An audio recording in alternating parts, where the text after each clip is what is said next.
Farhod M12 Retro Uz kanali taqdim etadi. Video mikrofon kepori 79-dan birinchi chiqqan video mikrofonlardan Sony Betamax SLT T7M modeli mana korobkalari bilan ochib ko'rsataman. Pasportlari ham bor ekan. Shuni o'zi ko'rsatib bir ishlatishlarga obzorga beraman. Pasportlarni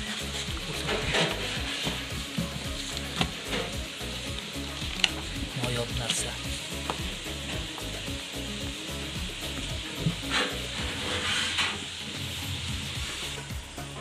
Mana chiqarib oldik, korobkadan oldin dizaynini ko'rsatib ketdik. Ko'rinishini qanday tuzishdi.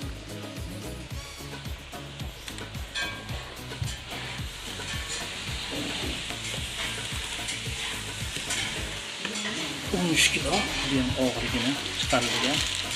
Diqqatli tekshirib ko'ramiz. Chekida yoqadigan knopkasi bilan hop yondi. Knopkachalari bor. Bu yoqda ham bor. Bu yoqda ham bor ochiladigan knopkalar.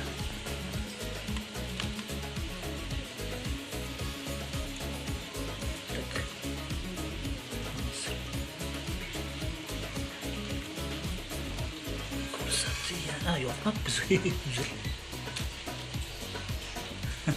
Nimaga ochilmayapti deyman endi yondi. Ishlatmaganman, lekin videosini ko'rdim YouTube'da, o'shanga. Afsuski kaseta qo'yib tekshirib bera olmayman, chunki kasetam yo'q buniki. Lekin mana ishlab turgan video magnitofon. O'zi ham juda ham noyob, O'zbekistonda juda ham kam bu. Videosi like bosinglar va videoni shunaqa video mikrofon bor ishlatgan do'stingiz videoni qo'ysa bo'ladi. Bir eslaydi. Uzoqda kommentar qilib shunaqa video mikrofon bo'lgan. Yozib ketsa bo'ladi yoki bor haligacha. Kimga kerak bo'lsa ham bizga murojaat qilsanglar bo'lardi.